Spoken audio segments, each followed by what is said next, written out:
The time to build is upon us. With great power comes great responsibility. You know the greatest danger facing us is ourselves, an irrational fear we all know. Not because they are easy, but because they are hard. This is the SuperHuman Academy podcast.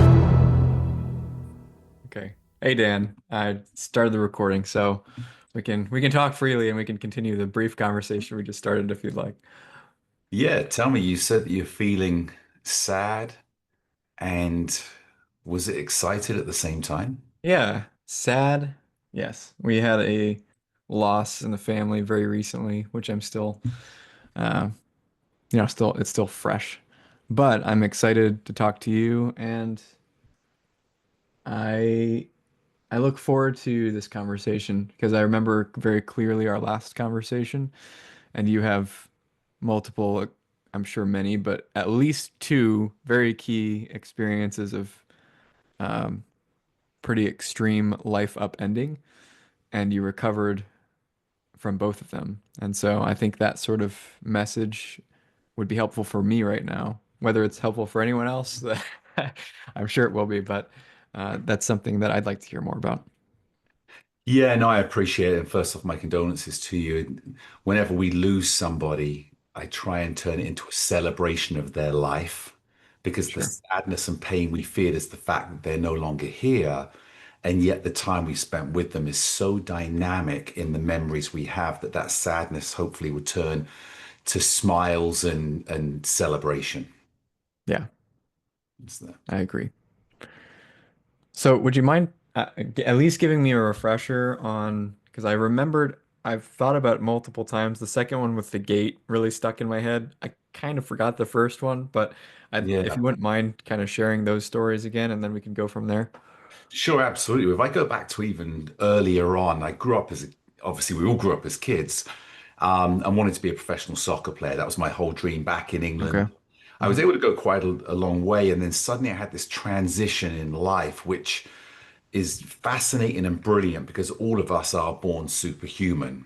And slowly over time, we're a little dumbed down by expectations or walls that society builds for us. But I suddenly had a change of direction where I became a professional dancer, ballet, jazz, tap, found out I could sing, act, took all the courses, went to a full, 3-year Lane Theatre Arts School in London. And before I knew it, I was on stage playing the lead in Lord Andrew Lloyd Webber shows. So for those people that don't know, that's like Broadway show, Phantom of the Opera, Jesus Christ Superstar, Cats, Joseph Technicolor Dreamcoat. I did Starlight Express. And during a show one day, and I played the lead. I'd been in Japan on tour, Germany, London, and the West End. And then I opened for him at the Las Vegas Hilton in 1993. Where during a show, there was an accident on stage, and I was paralyzed. I fractured my spine. I hit a wall head first at about 30 miles an hour, and had such a compression in my vertebrae that I'm actually an inch shorter now than I used to be, almost an inch shorter. And the doctors that night in hospital, the doctors told me that I would be disabled for life. Mhm. So that was my first awakening to our mortality. And, but before that point, I was indestructible. Unfortunately, I was very muscular, having worked out and been in love with going to the gym as well as all the dancing and stuff I was doing. They said that if I hadn't have had as much muscle mass, I would have actually broken my neck because the Mhm. muscles contracted upon impact and saved me from greater. Mhm. So then it came back to me having to figure out when it was cheaper to disable me than it was to fix me, how was I going to reverse the information I was given that we could all believe? And Mhm. like the start of the beginning of the born superhuman process of when we're babies and that umbilical cord is cut, we don't get asked if that's going to happen. We're suddenly set on our own life, even though we have teams around us of parents and doctors and nurses to help us. We are made to thrive. We're born to heal. Our system is set up to give us life. And so that Mhm. was really where it all really started off, Colin, was how am I going to not become a victim when I can be the hero? And why do I have to be a statistic when I'm actually a real name? Mhm. And what was the extent of the damage and recovery that you had to go through after that first accident? Yeah, so great question. The biggest fear, and I'll go into this because it's part of the damage, was that night lying in hospital, I lost sight in my right eye. The swelling to my brain was so much it compressed the optical nerve. And I was so fearful that I wouldn't wake up in the morning not being able to see, or was there a chance that maybe I could? So I didn't want to go to sleep. I kept my left eye open as long as I could because I wanted to just see, remember what I'm going to remember at the hospital room. So I had tingling feeling. This was not paraplegic. I don't want to compare myself to someone that has, lost their spine, the ability to move at all. But I couldn't move my arms, couldn't move my fingers. I didn't have any feeling going down, but I did have a tingling the next morning when I woke up in my toes. Couldn't move them, but I felt the tingling. It took me 6 months of recovery. But the thing that made me understand or realize that I could get better was the next morning I woke up, the compression had gone down, the swelling, and I could see out of my right eye. And so I knew that it wasn't all doom and gloom. There was positivity right from the start. And it took me 6 months of 5 days a week physical therapy in the hospital, learning how to, slowly engage my neurons again, get my fingers slowly having to be where I have to learn to take a nut and put it on a screw and do it up. And, with holding onto a cart, follow the yellow line, follow the blue line. And it would take me forever to do it. But it was I'd like to say it was a miraculous recovery, but I think it's really, we're all born with this ability to heal if we have the right mindset and if we give our body the right tools to be able to self-heal with help along the way. Hmm. And then if I'm remembering our last conversation, you got back up to normal or better than normal, and then something else happened. Yeah, so between that and the next occurrence, which was 2018, I became a head coach on the Olympic Development Program. I opened my own sports performance gym about movement Hmm. because I believe we're made to move. If we're going to get stronger, let's make it for everything we do in life. I became Nike Youth Coach of the Year. I opened a non-profit organization for kids where I put over 500 kids into Division 1 schools. 40 players went on to play professional. I became Hollywood's expert to the stars. Life was flying. It was Hmm. great. And then I went through some other trauma within business that anyone that's been an entrepreneur opened a business and been doing amazing, and then you hit this wall and you get taken down. That was another challenge in between. But like I said, I've been racing the Ironman, and then I joined bike racing teams because I was really good on the bicycle. And I was coming back home into a guard gated community, and the security guard brought the gate down on my head, where I do remember the gate coming down, and I remember ducking to try and miss it, but I couldn't. And then the next thing, I didn't know anything for 45 minutes. The only reason I know what happened is because we have the video camera from the security gate. Hmm. But effectively, what happened, Colin, I went through the gate, it hit me on the left side of my frontal lobe, already knocked unconscious, flying through the air, completely frozen, hit the ground, broke my coccyx, back of my head hit the ground so hard, already unconscious, that it broke my helmet open. And this is a professional helmet, that really it shouldn't break. That was how hard it was. Had a second impact on my cerebellum. And then, you kind of laugh about it now, the bike came down on my face and cut my face as well. So I was unconscious for close to 3 minutes. And then what was fascinating was watching my body coming back into cognitive awareness. It was like my fingers started moving and my arms started moving. It was like a computer rebooting Hmm. that was coming back to consciousness. And then in the video, after about 5 minutes, 6 minutes, I get up, I stumble like a drunken fool around, pick up my water bottle. So I'm cognitive now, but again, I don't remember any of this. I got blood, and you can see, I got blood on my hands and stuff. And then I pick up my bike, I put the water bottle back in my bike. I then stand there, hold my bike for a couple of minutes. Then I go to the side of the road. I bend over my bike for 15 minutes as if I'm just this like scarecrow frozen. And then I get on my bike and I bike home. Now, you may Hmm. turn around and say, well, who was there to help you? The security guard came out, took notes. You see his boots, that's easy. And then he went back inside. And the first thing I remember would have been on time frames, looking back on it about 45 minutes later, when I hear all this banging on the front of my house and on the garage. And I suddenly snapped to this consciousness. I was upstairs, and apparently a security guard had called me because they recognized who I was. I had answered the phone, spoken to them. They said this guy is in bad shape, and they called the fire department. And that was what was outside, and that was the first thing between the accident and 45 minutes later was suddenly. Hmm. So So the all right, so the security guard saw this happen, and you were laying on the ground unconscious for 3 minutes, and they didn't pick you up or drive you to the hospital. Just that's kind nope. of wild. Looking back on it, you're like, what was he thinking? And Yeah. he said I told him that I was okay. Huh. But obviously, I don't know anything about it. I don't remember anything about it. And the result, though, was I had partial brain death. I had to learn to talk again. I had to learn to function. In fact, if you were talking to me during that time, at any point, I could just shut down, not be talking, and it would look like I was frozen. And then apparently people would be talking to me, and then I'd snap back in again Hmm. and continue a conversation, but had no awareness that I had stopped talking. I had to learn to move again properly. My body was pretty badly beaten up as far as the neurological connection from my brain to my body and move. Right.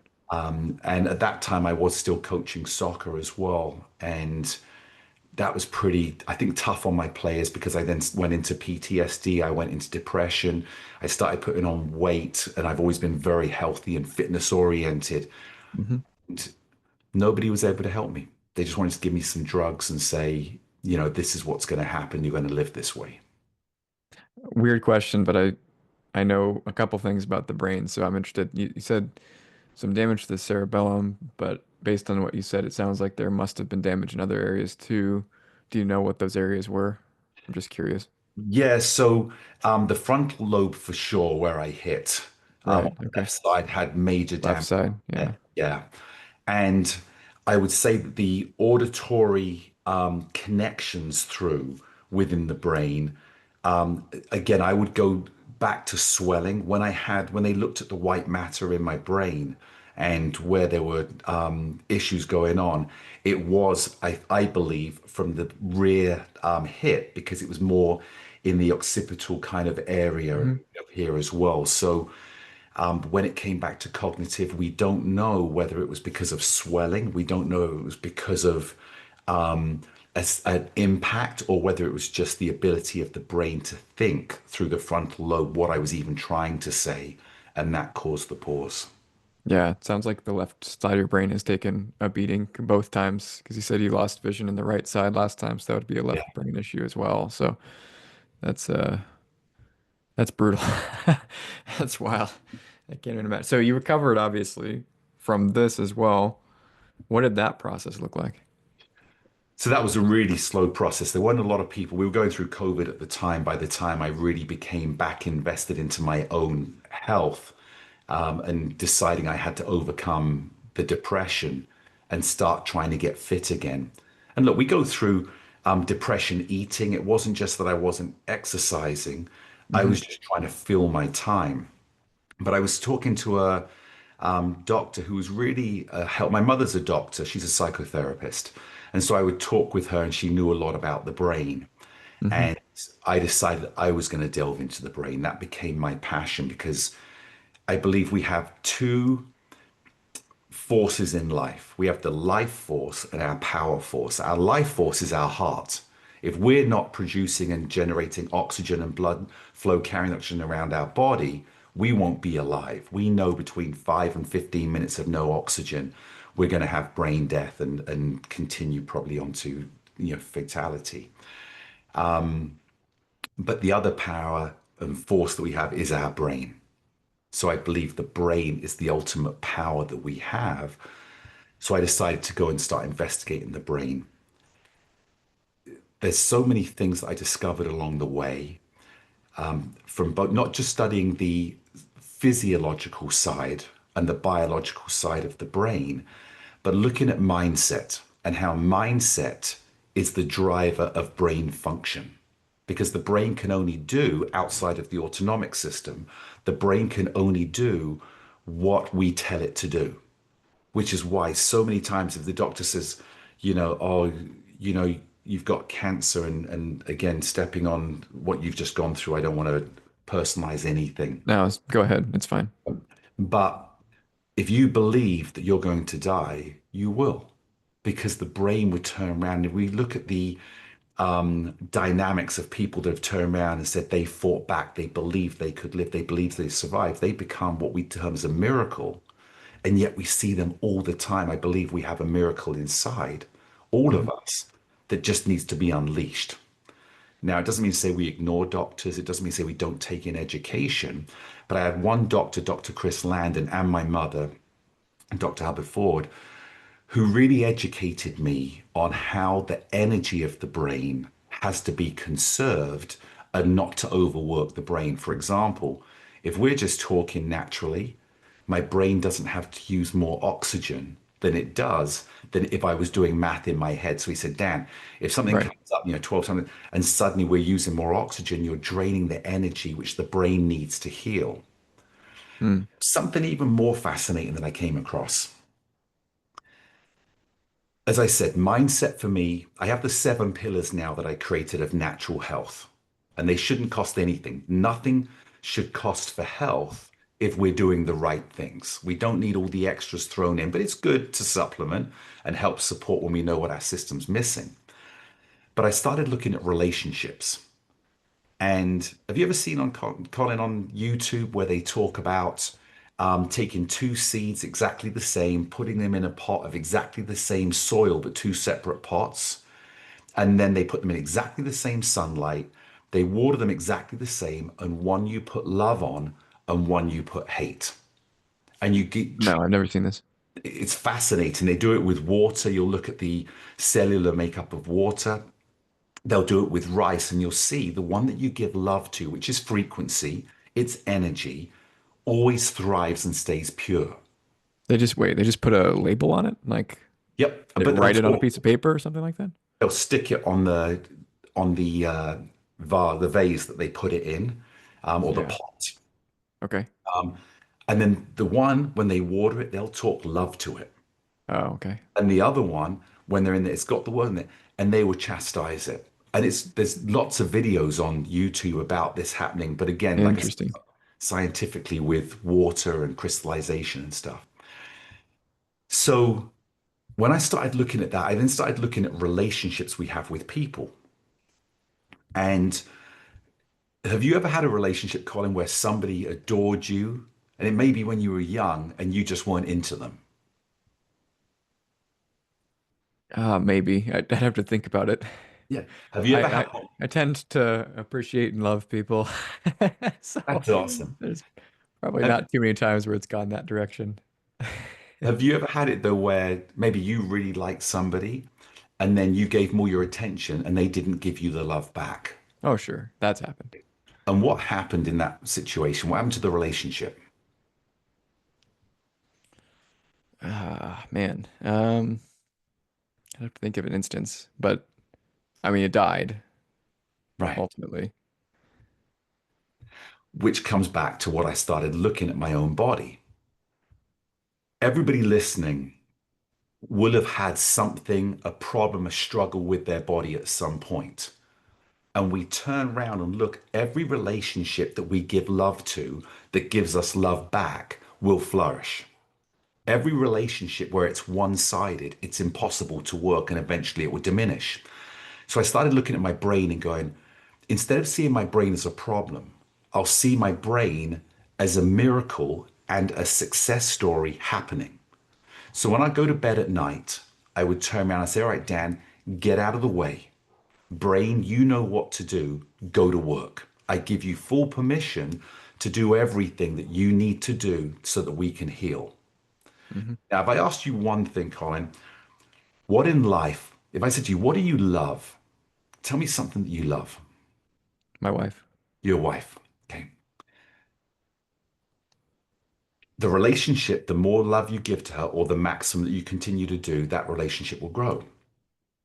How many people have ever turned up and said, I love my brain?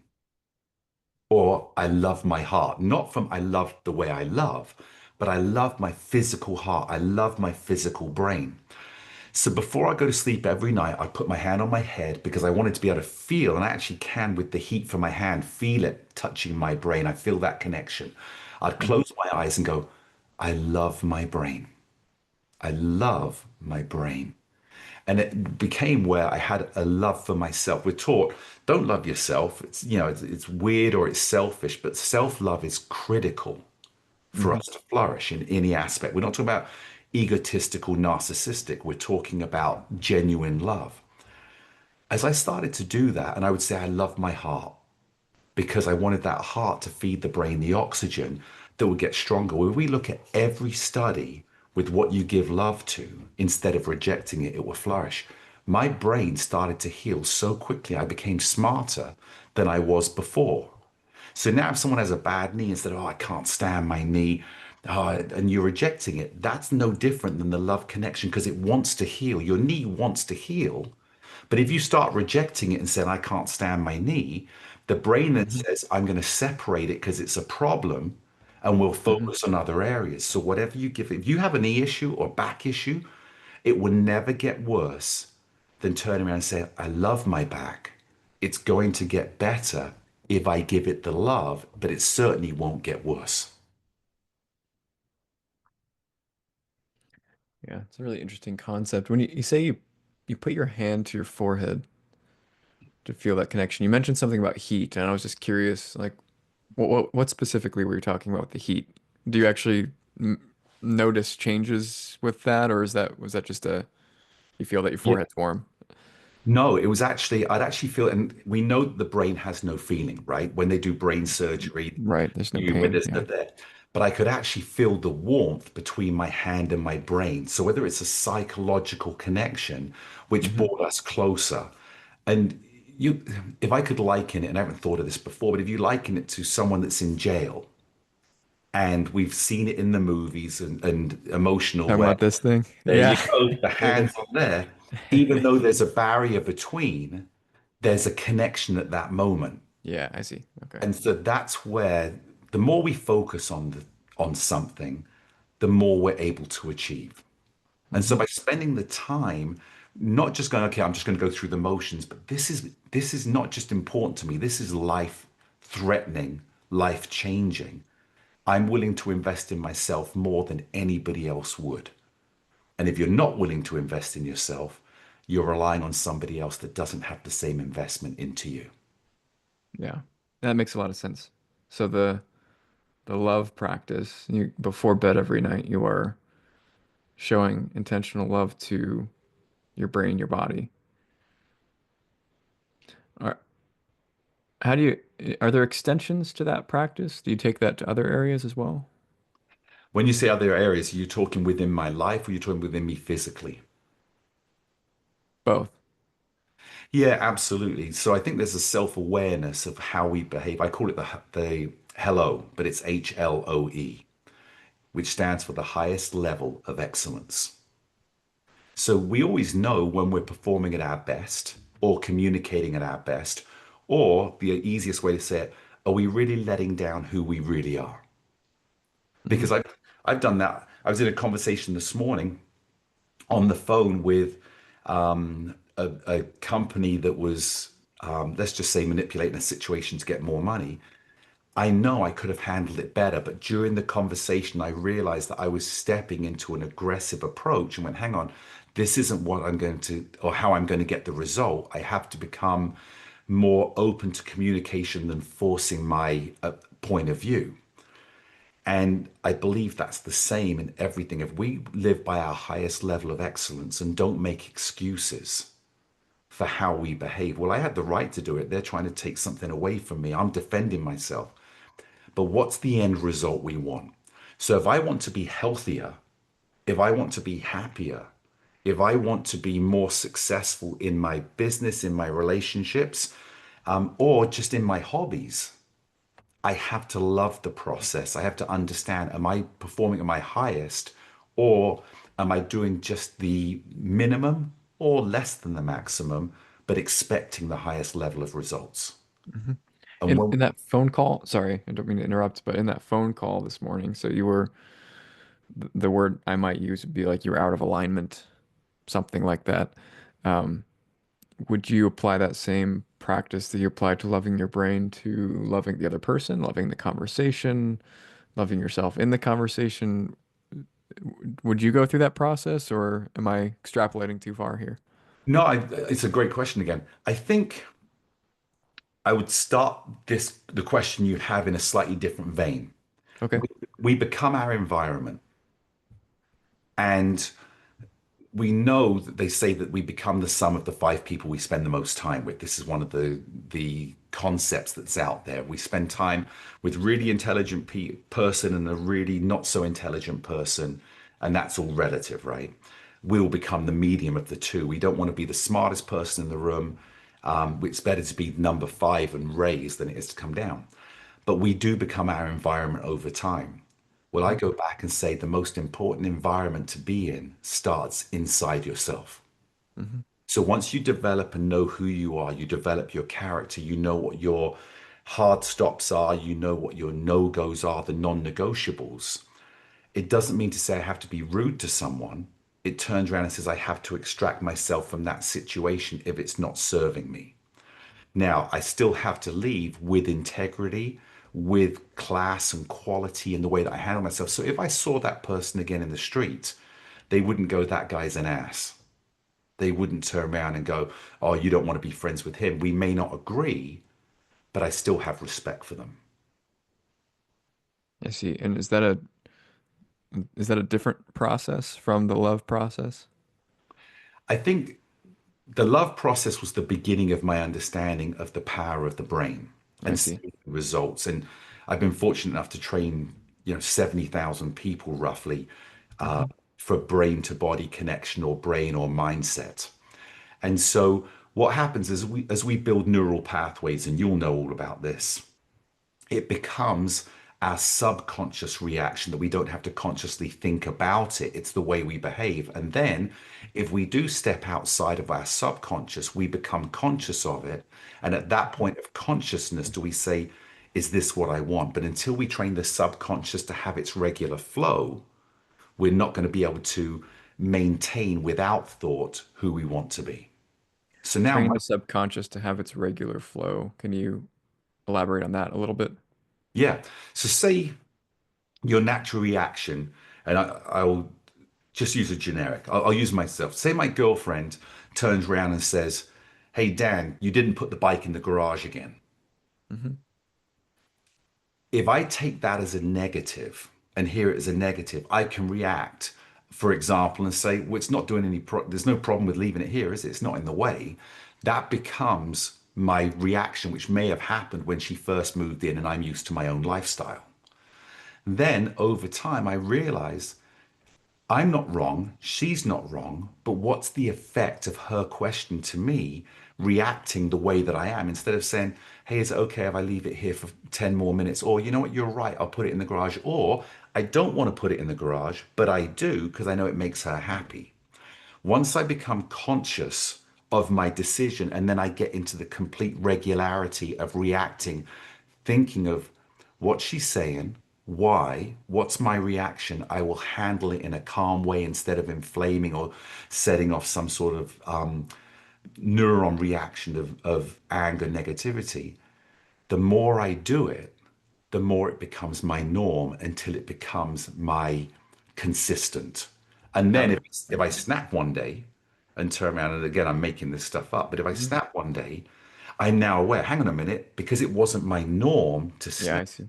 now I become conscious. Yeah. So you're talking about I might call that like a subject object shift, or you're performing like a metacognitive appraisal. Sorry, I'm not not trying to use big words. These are just No, it's great. the ones that come to mind of you're stepping outside, looking at your process, and then you're questioning your own process. You're intentionally tweaking your own process. And then for a while, that's going to be a conscious effort to follow that new process. Over time, it becomes entrained, subconscious takes over. Now that's the normal. And then if you do shift out of it, that becomes you're misaligned with the normal. And so it's more noticeable. It like pops out at you. Yeah, it's really about rewiring the brain. Yeah. And that can only happen with conscious thought. When babies are born, they have roughly 85 to 86 billion brain cells that are already there. Our neurons are there. What we don't have Yeah. is the synapse of the messaging. And so what we repeat becomes our norm. It's the saying that Dr. Patrick Porter, we were talking one day, and I loved, he said, practice doesn't make perfect, practice makes permanent. So if we practice wrong, that's still our Right. permanent. And then when someone tries to change, so I'll take baseball as an example. I never played it, but if I can explain it, I've achieved something today. So imagine here's a baseball kid that's grown up. He's just swung the bat. He's got into his own swing. And then he gets onto let's say a travel team, but he's not hitting well. So he goes to a trainer, and the trainer says, "Oh no, you're swinging completely wrong. You got to start with your arms in this position. Look how your hips need to follow through." It's completely alien because Yeah. his swing has become natural. Yeah. That trainer now has to break down and stop the past to allow the new to become the consistent. Hmm. And that's how we rewire the brain. And I've got some methodologies and some things that I use with people to help rewire. That's so simple. It just takes discipline and desire. I believe, Colin, that we have to have a passion for curiosity for Hmm. us to change what we're doing. Because the passion for the curiosity will then make us decide, do I want to do this or do I want to stay as I am? One or the other. Hmm. But if you have the discipline and the passion to then make the change, you can overcome any. And if I say character flaws, I'm talking about our own self-analysis, not what somebody Sure. else says, because people will want us to be the way they want us to be. But if you can look at something and say, I don't like the way I am, I'm willing to change because it's not serving my purpose or my destiny in life, then we will put in the effort to change that wiring and rewire. Can you tell me what you mean when you say discipline? To make a change, you have to stay consistent with the intention. We need to put our attention on our intention. So if you're not completely disciplined, when you notice things aren't going right and you let it slide once, you let it slide twice, now I'm back in. Let's go, imagine you want to go to the gym and get fitter. Hmm. And we see this. I owned a sports performance gym. January 1st, we had great sign-ups, everyone with the greatest Sure. intention to want to go and, this is my year. But by the third week of January, 70% of people that signed up were no longer coming in, maybe once in a while because they paid, but not because they were there. Right. Yeah. We don't have a lack of time, we have a discipline of time. Our time stays 24/7 throughout the year. Hmm. But if you have the discipline, this is the time I'm going to commit to the change I want, and I'm not going to let it slide because we're all going to hit sticking points. Every level has its own devil. So when I hit Hmm. a certain point, I wake up in the morning and we're still talking about the gym. Oh, my legs are sore today. I'll take a day off. But I know I should go and do my abs. But I find the excuse not to go. Yeah. We slowly allowed the excuses to eradicate the discipline of the intention. And then we take our attention off of what we want to do and put it somewhere else. That is really for me. Am I willing to go through the tough times to get to the end result? And So that okay, so discipline would be the willingness to go through the tough times when you have excuses, which there's an infinite supply of, um, to you said go through, but to do the thing anyway, whatever the thing is. Is that, yeah, that's the definition for you. Yeah, it's the Okay. commitment, the Yeah. relentless commitment to achieve what you want until, and it's not about having to achieve the goal. It could be I get to a certain point and realize this discipline, this journey that I was on, I realized was the wrong journey, but the lessons I've learned to that point, I can pivot. It's not like, okay, Sure. I want to Sure. have a six pack and then I go, you know what, I'm really missing eating my burgers. But what I did learn is I need to get healthier burgers. That's just a little example. Yeah. So, but I have something. Let's go back. I raced my first Ironman up in Canada in Penticton, and we're Hmm. standing on the start line. And like I said, I've been a coach with the Olympic program. I had the number one youth soccer team in the country. And all a bunch of stuff was going on that was great. And I believe that anybody that crosses the finish line is a champion. And so the winner is the first one to cross. But anyone that's willing to go through a 112 mile, start with a 2.4 mile swim. This was Lake Okanagan, a 112 mile bike ride over the Rockies, and then a 26.2 mile run marathon. If you finish, you're a champion because it challenges you. It rips away the layers of your character Hmm. to reveal who you are. Well, I trained really hard for this. I'd gone up a few days early. I'm standing on the shore of the Lake Okanagan. They play the Canadian national anthem. The cannon goes off, and we all go running in the ocean. I mean, in the lake. I'm swimming near the front, and suddenly this hand goes in the back of my wetsuit and pushes me under the water. I try to come back up, and I'm a little expended on oxygen anyway because we're racing. The first minute and a Sure. half is Yeah. going to be the most in there. I can't get back up. There's 2,000 people swimming behind me, over me, and there's no way. And I'm fighting to get up. I'm running out of breath. I couldn't get back up. It's just bodies kicking and flailing, everyone close together. And I realized at that point, I'm not going to survive. And I found this peace. And as I'm under the water, giving up, knowing I'm going to drown, I suddenly became conscious of my surroundings because I'm not fighting through it. And I see this little gap between people where I can see sunlight, not these, black wetsuit swimming bodies.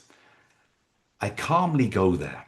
It's like, okay, there it is. I was no longer panicking. I found this peace and I break through the water. As soon as I broke through the water, the oxygen, I'm now breathing. Oh God, I can't. People are banging into me. They're going, I kind of find my way to the edge. And I go, that's it. I'm done.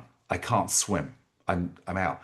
And as I sat there for about 2 minutes in the water, the voice came in and said, you know what, Dan, start swimming.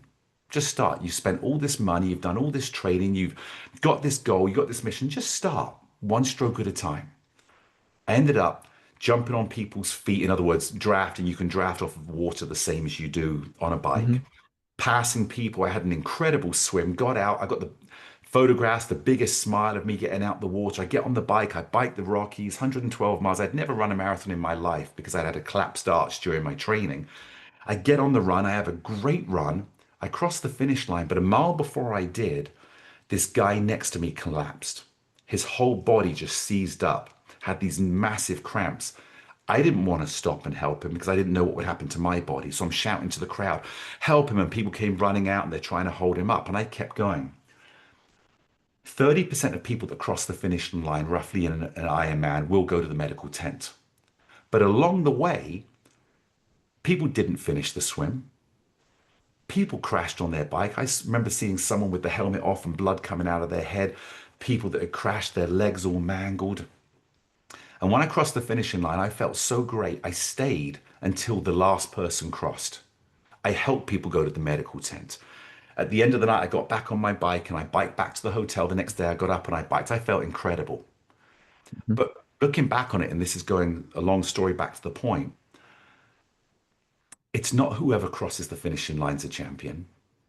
It's whoever's willing to step over the start line, not knowing the journey ahead, but willing to commit to it.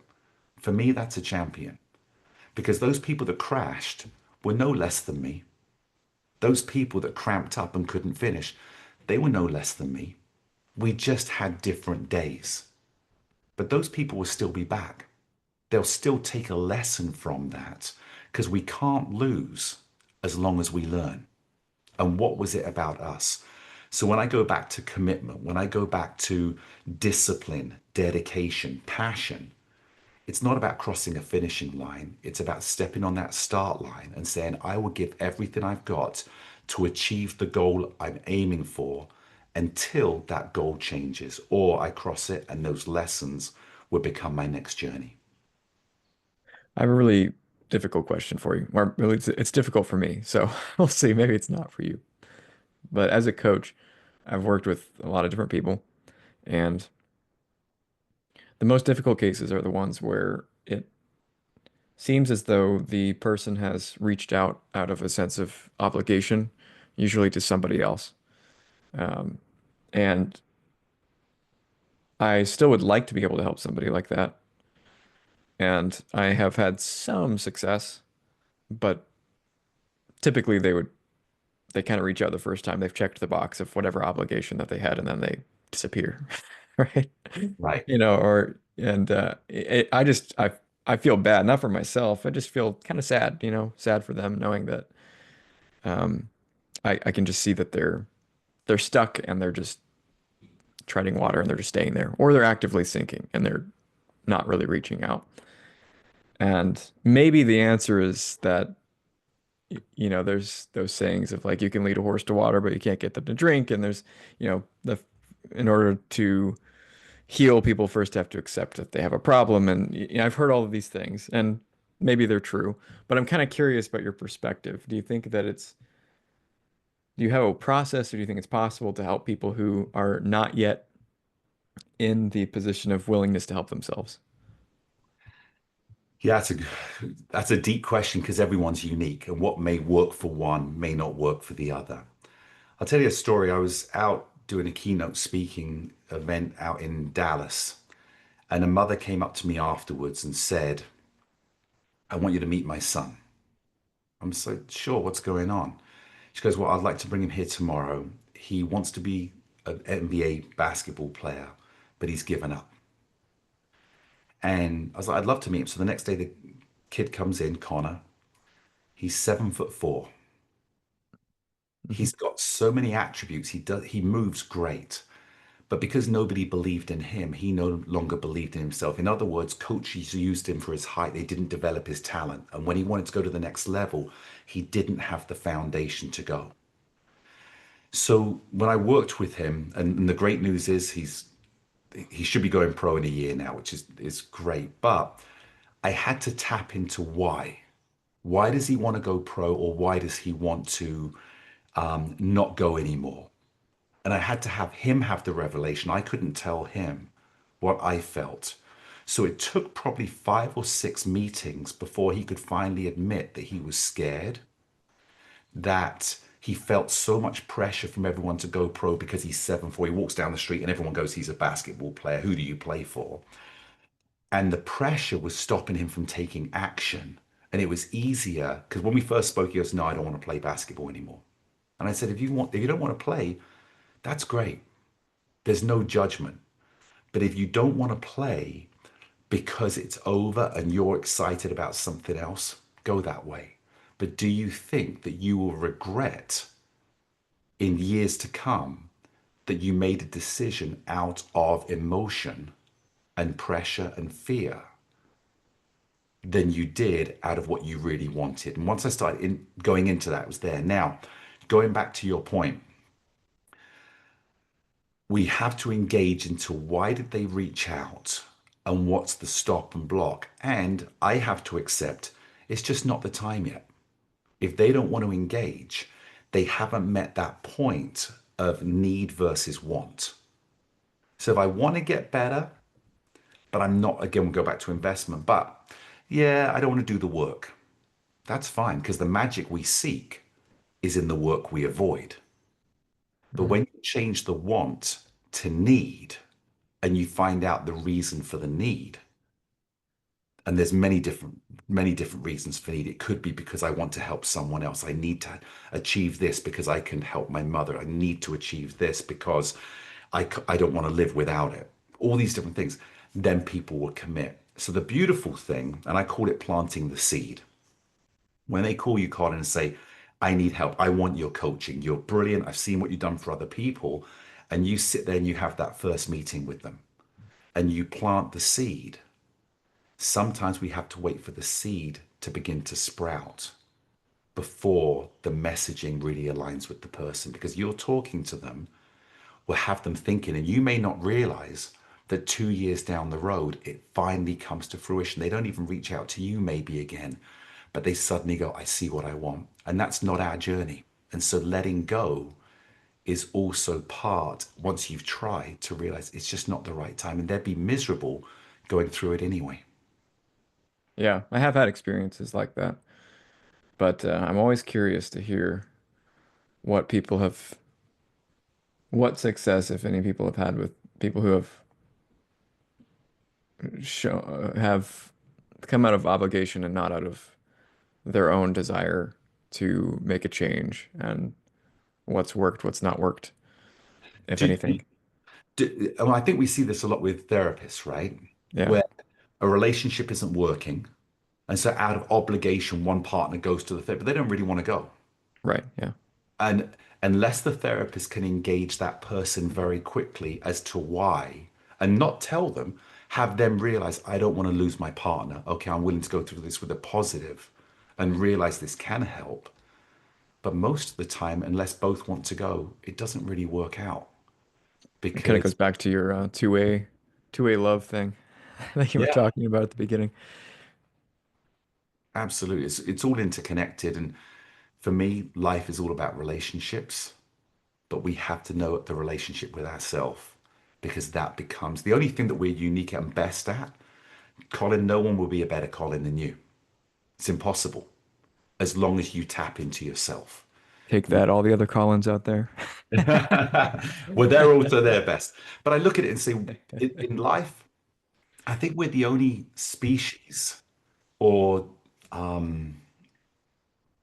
organism that judges ourselves next to other people, right? I don't think a dog, and I haven't been a dog as far as I know, but I don't think a Chihuahua looks at a Great Dane and goes, "Oh, I wish I was as big as that." They're looking at it going, "Oh, that's intimidating, that's frightening," but they want to be their best. I don't see an orange won't look at an apple and go, "I wish I was an apple," or an apple look at a red apple and go, "I'm green, it's better than me." We're all thriving to be the best we can be with the resources we're given, whether it's the sun, the soil, the water, the nutrients, when we look at other things. But in humans, we tend to judge ourselves, and that knocks us down. That's what stops us from being our best, is instead of looking at ourselves and say, what am I great at? I don't need to be great at everything, but there's something I'm so good at, and I'm going to let that flourish. But we tend to judge, well, that person's better looking in someone's opinion. That person's got more money. This person has more success. This person has a better title in front of their name. But that doesn't determine, that will only put us down. It won't determine our greatness until we look at ourselves and say, what do I love? And I'm talking about not self-love. I'm saying, what do I love to do? Where do I flourish? I'm great at math. What do I enjoy with that? I'm going to become excellent at that. We will always be sub-performing. Hmm. Kind of reminds me of the concept of ikigai. It's like those four Mm. different areas overlapping. Yeah. I'm I remember, curious, you mentioned judgment. Do you have a specific process that you follow or take people through to shift themselves away from judgment and into something else? yeah, I do. It's actually a visualization that I do with them. And it's very, very simple. Would you like me? It takes Yeah, sure. Yeah, three, I'm always four down. minutes to go Let's do through. it. Okay. So what I want you to do, I want you to close your eyes. And anybody listening, unless you're driving, go ahead and close your eyes. I want you to imagine that you're walking through the streets and suddenly you see a large group of people. And the large group of people are all heading towards this massive stadium. And so one of them just pats you on the back, say, "Hey, come join us." So you decide to go walking with them. And as you get closer to the stadium, you see the sign above the stadium saying the best of the best.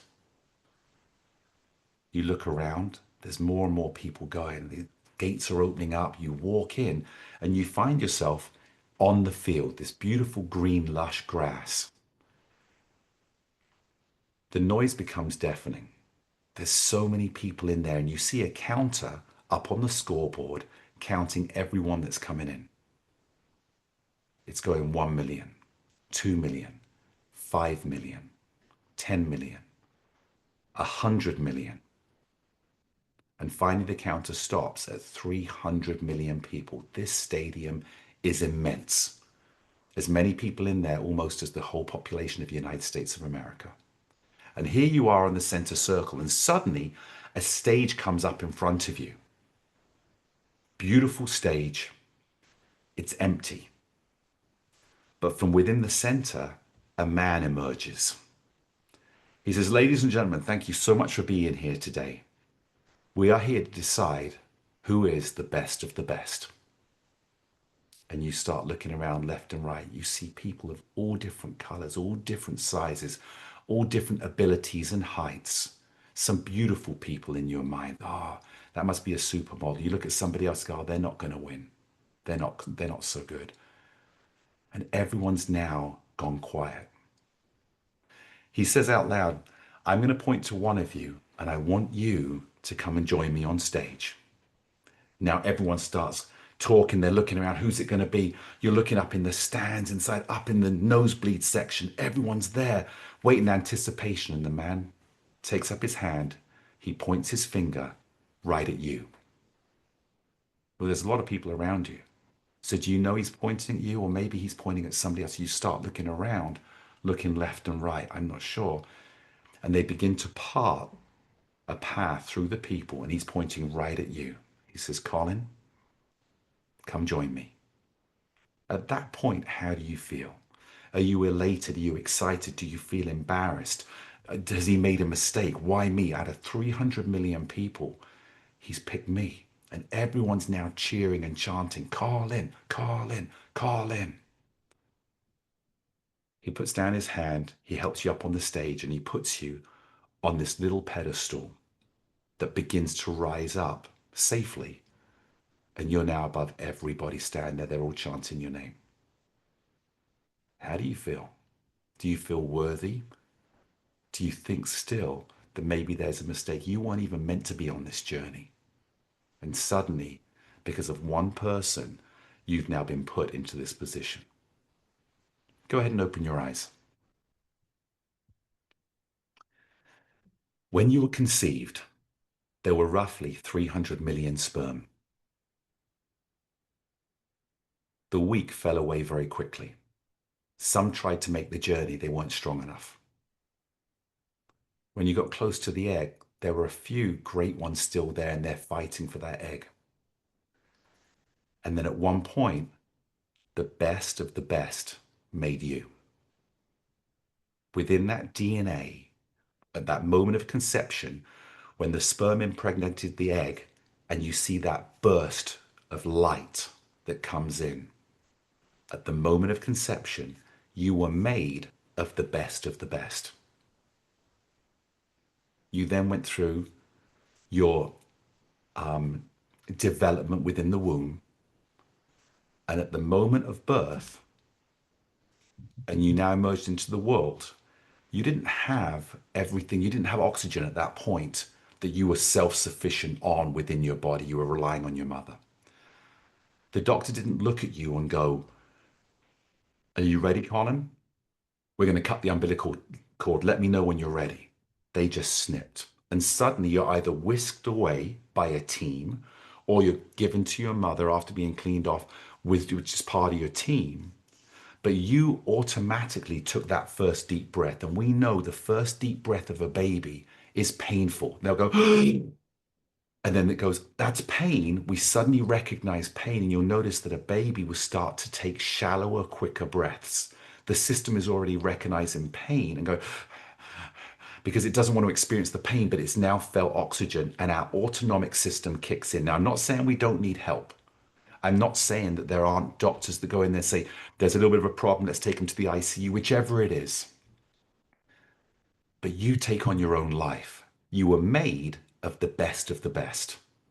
And from the moment you were conceived, you became your own person that others helped to allow you to evolve. When you begin to realize the power that you have, that you are made of the best from the moment of conception, where was it that you lost that power? Where was it that you started downplaying how incredible you could be or underestimating you could be? And then you found things that you're great at. But what's the limitations that are still within your core because of a contract that we didn't even know we were signing with society to say, this is who you're going to be, this is how you're going to be. And if you look at the greatest in any walk of life, it's not because they conformed, it's because they rose the level. I believe we all have the potential to be more than we are. I can be more than I am today. I have to discover along the way. We can all have greater impact than we're having today.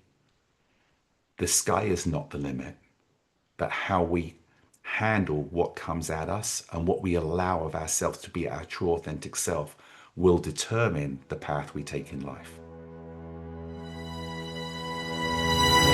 The SuperHuman Academy podcast is hosted by Collin Jewett and designed and edited by Army Cinco, with original music by Joshua Schunig and voiceovers by Corey Page Schunig. That's me.